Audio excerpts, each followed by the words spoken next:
I'm thinking of taking a year off university next year, and I'd like to travel around Europe. First, you have some time to look at questions 1 to 7.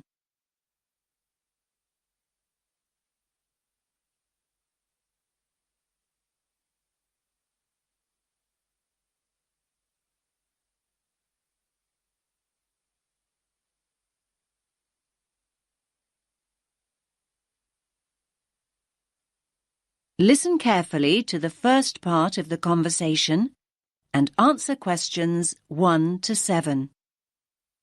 Good morning. How can I help you?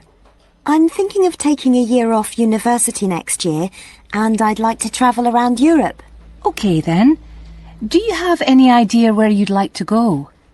Well, I was thinking of starting in France and then working my way up to Eastern Europe, possibly going as far as Slovakia. Well, there are a number of ways you can do this, and we have various options available. It really depends on your budget and how you'd like to travel. That's just the thing, really. I've just finished my second year at university, so obviously I'd like to do it in as cheap a way as possible. That's fine. Could you give me a rough idea of the price range you're looking at? Realistically speaking, I'm hoping to pay between about £700 and £900. I could stretch to £1,100, but that's really my limit. How long are you thinking of going for? About 10 months. To be honest, you'd be better off travelling for about 7 months, if that's your budget. Okay, that's not too bad. So, how would you suggest I travel? Well, because of the time limit, I don't think walking is a viable option. Of course, in this day and age, the most convenient way to get around is by flying, particularly if you've got quite a bit you want to see in a short space of time. Saying that, I still think the best way to get around Europe is by train. As a student, you can also get a student rail card, which means cheaper fares. That sounds brilliant. How do I go about getting a rail card? Well, if you decide that's what you want to do, then we can organise that all for you.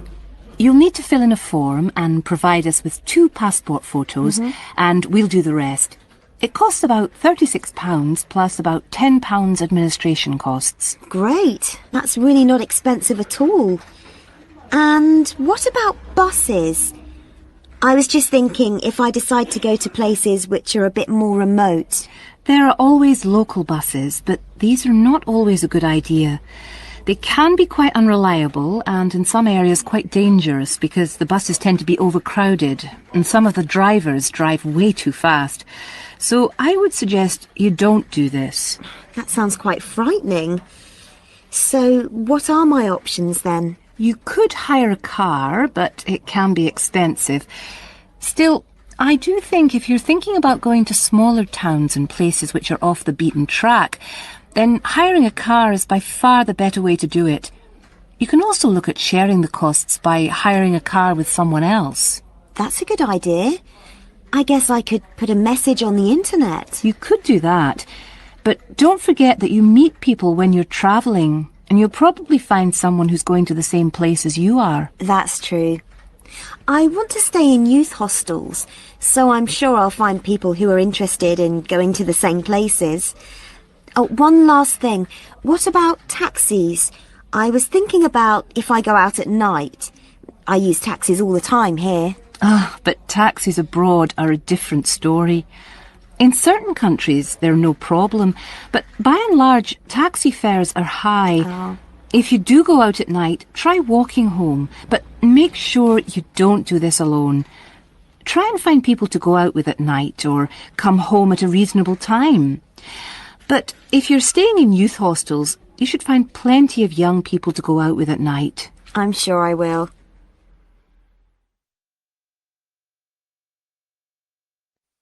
Now you have some time to look at questions 8 to 10.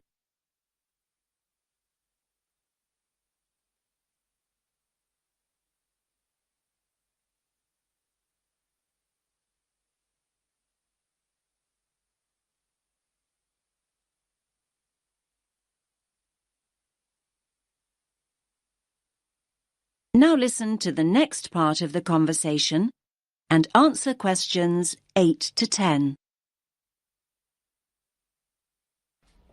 Now, have you thought about how you'd like to travel to France? Not really, no. There are basically 3 ways. You can go by ferry, which leaves every day and night, or there's the hovercraft, which is more pricey, but will get you there quicker, and, of course, you could fly. Well, I don't think flying is an option for me, as it'll be too expensive. So I suppose I'll choose one of the other 2. It's a pity, really, as I don't fancy the idea of travelling by sea. Last time I did that, I got terribly seasick. Well, you're in luck then, as at the moment there's a special deal on flights to France. Ah. In fact, a plane ticket is now half the price of a ferry ticket, which is usually the cheapest option. That's great. I'll do that then. I much prefer flying anyway. I'll need to get some details off you then. Firstly, how will you be paying? Cash, cheque or credit card? If you pay by cheque, you'll need a cheque guarantee card. I don't have my chequebook with me, so it'll have to be by credit card. Fine, that's no problem.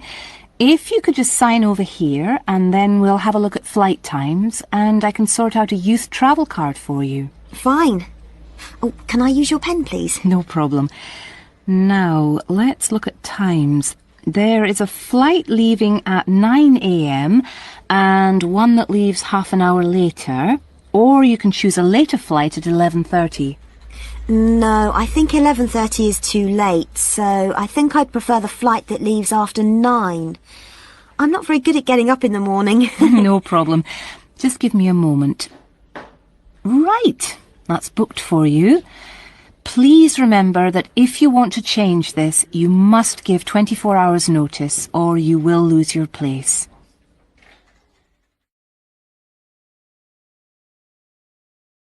That is the end of part 1. You now have half a minute to check your answers.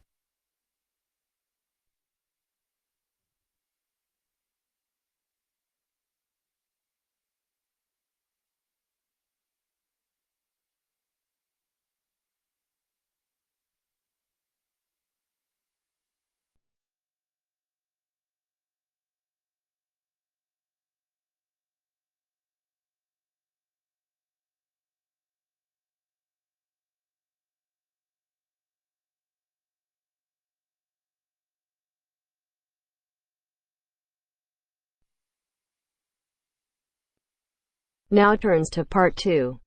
Part 2. You'll hear a tutor and 2 students discussing modern European writers. First, you have some time to look at questions 11 to 16.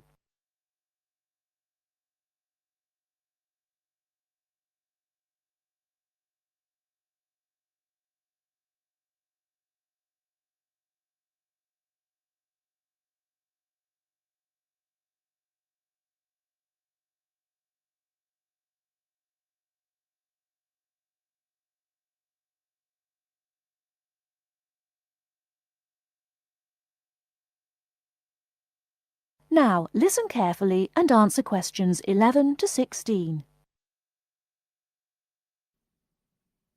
Okay, so to continue our look at modern European writers who have focused on the future in their work, today we're talking about H.G. Wells.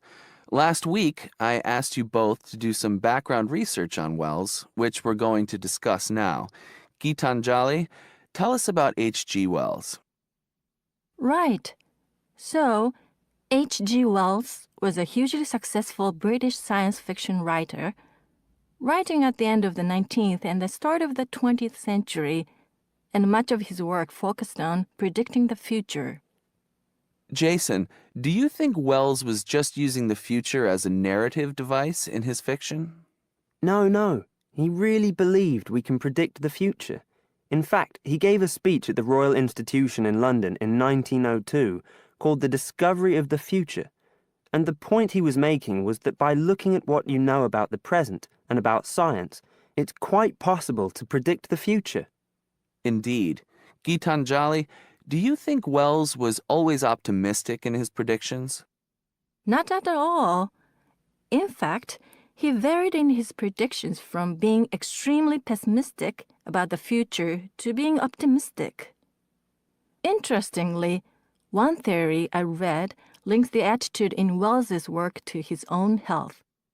When he was writing The Time Machine, which was published in 1895, he'd just been diagnosed with an incurable fatal disease.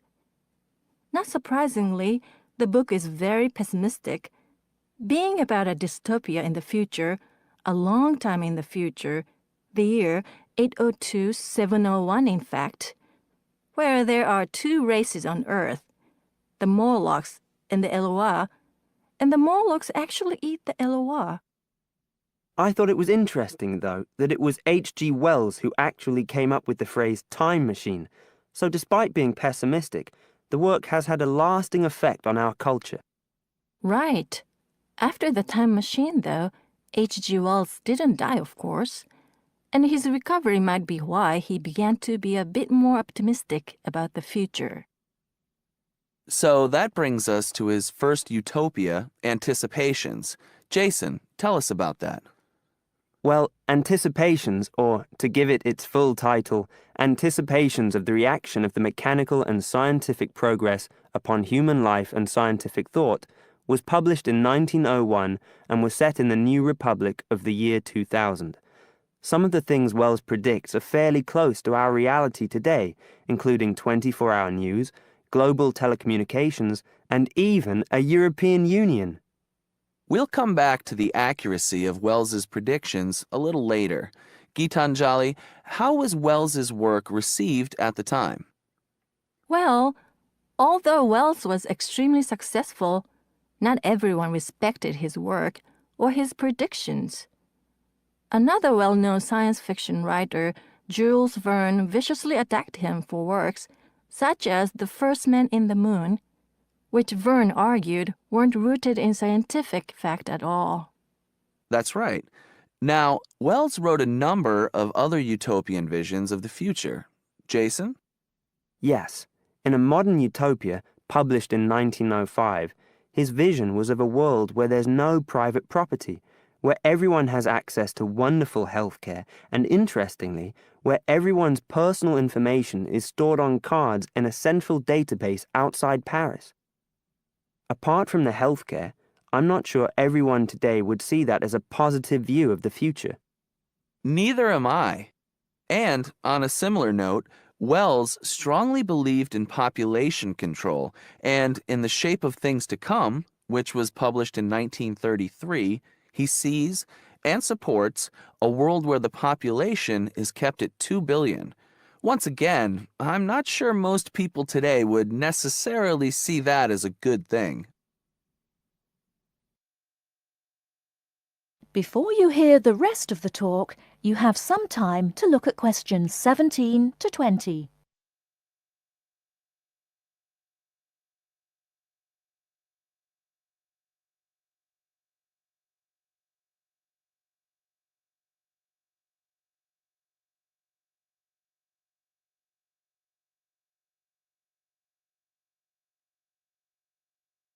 Now listen and answer questions 17 to 20. Gitanjali, in your research, did you come across anything about the world brain? Yes, I did. It's actually very interesting.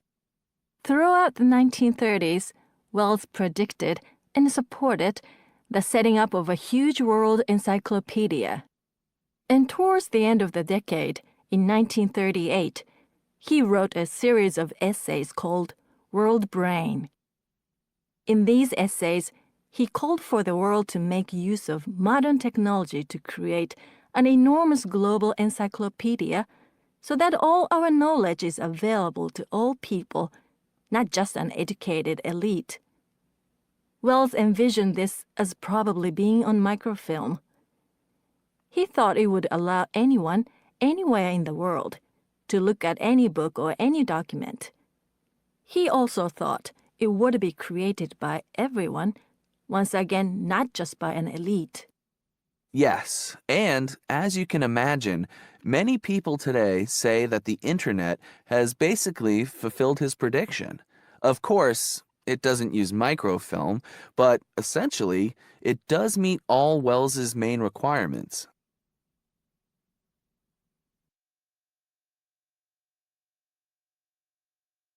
That is the end of part 2.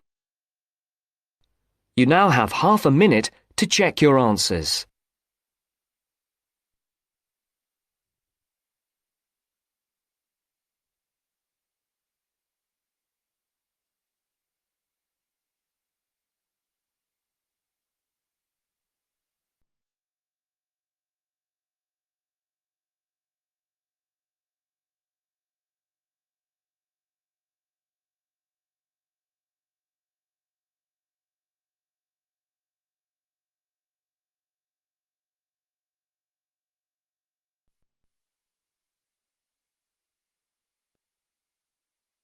Now turns to part 3.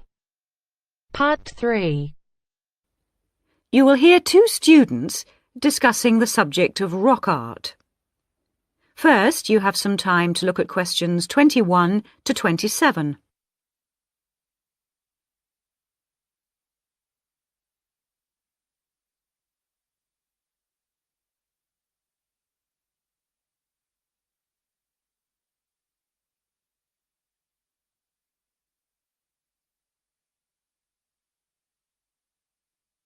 Now listen carefully and answer questions 21 to 27. Hello, David. Oh, hi, Mia. Sorry I'm a bit late. Oh, no problem. Thanks for agreeing to help me with my assignment today. I really needed to go over it with someone. Sure. You were going to talk about European rock art, weren't you? Yes, the rock drawings in the caves of Lascaux in western France. Oh, fantastic. Over 13,000 years old, I believe. What sort of drawings are they? They're drawings of animals on the whole, but you can also find some human representations, as well as some signs. There are roughly 600 drawings at Lascaux. Really? Were they mostly pictures of bulls? Well, no, actually. The animal most depicted was the horse. Have a look at this graph. It shows the distribution of the different animals. You see, first the horse, and then, after that, a sort of prehistoric bull. Oh, OK. That's interesting, isn't it? And the third most commonly drawn creature was the stag. There were some other animals, but these are the main ones. What are the drawings like? I mean, what sort of style? Well, the bulls are depicted very figuratively. They're not very realistic. They're very big by comparison to the other drawings of people and signs.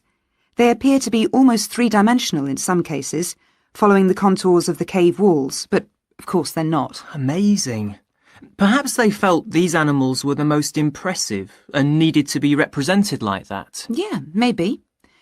The drawings of humans, by contrast, consist of just simple lines, like the stick figures my little sister draws. Perhaps humans were seen as less important. Perhaps. What about the signs? How did they draw them? There doesn't appear to be much evidence of signs, and those that have been found are usually made up of little points. Rather like Aboriginal art from Australia. Yes, something like that, but not as complex, of course. So, apart from the bulls and horses and stags, were there any other creatures depicted? In one or two chambers you do find pictures of fish, but they're quite rare. What sort of size is the cave? It must be quite large to have that many pictures. Well, it's actually a number of interlinking chambers, really. Here's a map showing where the different drawings can be found. Oh, good. Let's have a look at that. The first 20 metres inside the cave slope down very steeply to the first hall in the network. That's called the Great Hall of the Bulls. Here. OK. Then, off to the left, we have the Painted Gallery, which is about 30 metres long and is basically a continuation of this first hall. But further into the cave. Exactly. Then we find a second, lower gallery called the Lateral Passage. This opens off the aisle to the right of the Great Hall of the Bulls. It connects the next chamber with an area known as the Main Gallery. At the end of the Main Gallery is the Chamber of Felines. There are one or two other connecting chambers, but there's no evidence of man having been in these rooms. Before you hear the rest of the discussion, you have some time to look at questions 28 to 30.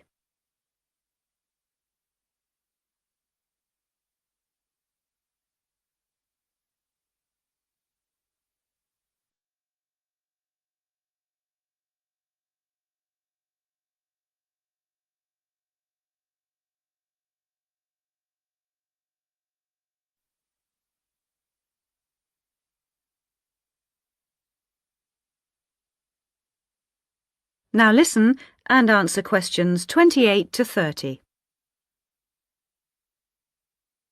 Is the cave open to the public today?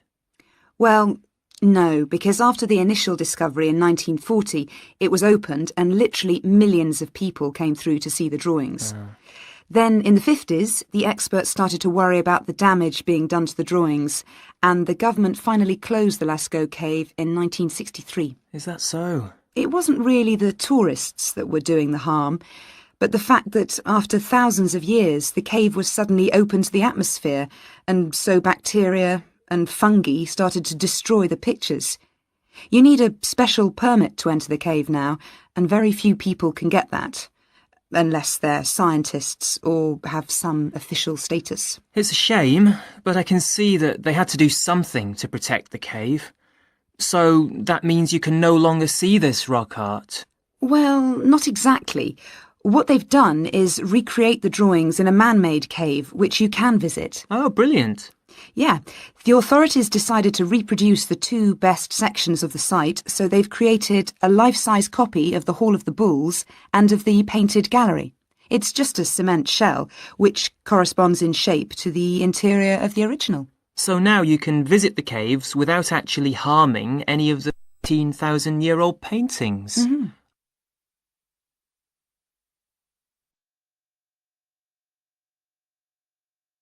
That is the end of part 3. You now have half a minute to check your answers.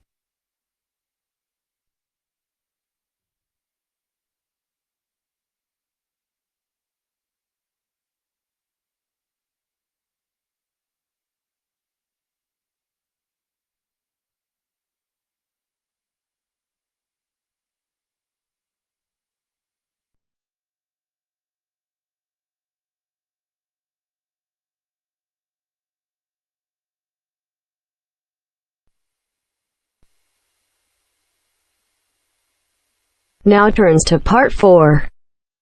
Part 4. Hear an extract from a talk given by a lecturer from Management Department of a university on the topic Job Satisfaction. First, you have some time to look at questions 31 to 40.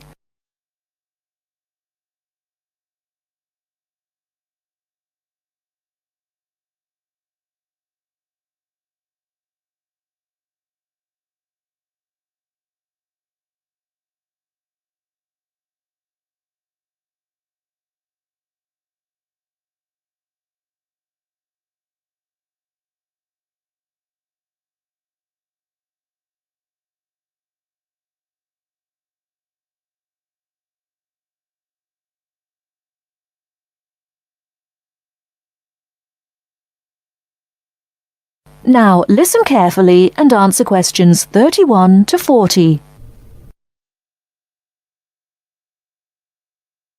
Job satisfaction is how happy an individual is with his or her job. Scholars and human resource professionals generally make a distinction between affective job satisfaction and cognitive job satisfaction. Affective job satisfaction is the overall extent of pleasurable emotional feelings individuals have about their jobs, and is different from cognitive job satisfaction, which is the extent of individual satisfaction with particular facets of their jobs, such as pay, pension, arrangements, working hours, and numerous other aspects of their jobs.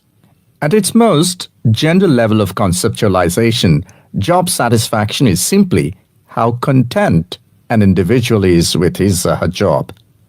Affective job satisfaction is usually defined as a one-dimensional, subjective construct representing an overall emotional feeling individuals have about their job as a whole. Hence, Effective job satisfaction for individuals reflects the degree of pleasure or happiness their job in general induces. Cognitive job satisfaction is usually defined as being a more objective and logical evaluation of various facets of a job. As such, cognitive job satisfaction can be one-dimensional if it comprises evaluation of just one aspect of a job, such as pay or maternity leave, or multidimensional if two or more facets of a job are simultaneously evaluated. Environmental factors. One of the most significant aspects of an individual's work in a modern organization concerns the management of communication demands that he or she encounters on the job. Demands can be characterized as a communication load. Individuals in an organization can experience communication overload and communication underload, which can affect their level of job satisfaction. Communication overload can occur when an individual receives loads of message in a short period of time, which can result in unprocessed information, or when an individual faces more complex messages that are more difficult to process. Due to this process, given an individual's style of work and motivation to complete a task, when more inputs exist than outputs, the individual perceives a condition of overload which can be positively or negatively related to job satisfaction. In comparison, communication underload can occur when messages or inputs are sent below the individual's ability to process them. According to the ideas of communication overload and underload, if an individual does not receive enough input on the job or is unsuccessful in processing these inputs, the individual is more likely to become dissatisfied, aggravated, and unhappy with their work that leads to a low level of job satisfaction. Superior subordinate communication. Superior subordinate communication is an important influence on job satisfaction in the workplace. The way in which subordinates perceive a superior's behavior can positively or negatively influence job satisfaction. Communication behavior, such as facial expression, eye contact, vocal expression, and body movement, is crucial to the superior-subordinate relationship. Nonverbal messages play a central role in interpersonal interactions with respect to impression formation, deception, attraction, social influence, and emotional bonding. Individuals who dislike and think negatively about their supervisor are less willing to communicate or have motivation to work, whereas individuals who like and think positively of their supervisor are more likely to communicate and are satisfied with their job and work environment. A supervisor who uses nonverbal immediacy, friendliness, and open communication lines is more likely to receive positive feedback and high job satisfaction from a subordinate. Strategic employee recognition. Employee recognition is not only about gifts and points. It's about changing the corporate culture in order to meet goals and initiatives, and most importantly, to connect employees to the company's core values and beliefs. Strategic employee recognition is seen as the most important program, not only to improve employee retention and motivation, but also to positively influence the financial situation. The vast majority of companies want to be innovative, coming up with new products, business models, and better ways of doing things. However, innovation is not so easy to achieve. A CEO cannot just order it and so it will be achieved. You have to carefully manage an organization so that, over time, innovations will emerge. Individual factors. Mood and emotions form the effective element of job satisfaction. Moods tend to be long-lasting, but often weaker states of uncertain origins, while emotions are often more intense, short-lived, and have a clear object or cause. Positive and negative emotions were also found to be significantly related to overall job satisfaction. It was found that suppression of unpleasant emotions decreases job satisfaction, and the amplification of pleasant emotions increases job satisfaction. There are two personality factors related to job satisfaction: alienation and locus of control. Employees who have an internal locus of control and feel less alienated are more likely to experience job satisfaction, job involvement, and organizational commitment. The characteristics like high self-esteem, self-efficacy, and low neuroticism are also related to job satisfaction. That is the end of part 4. You now have half a minute to check your answers.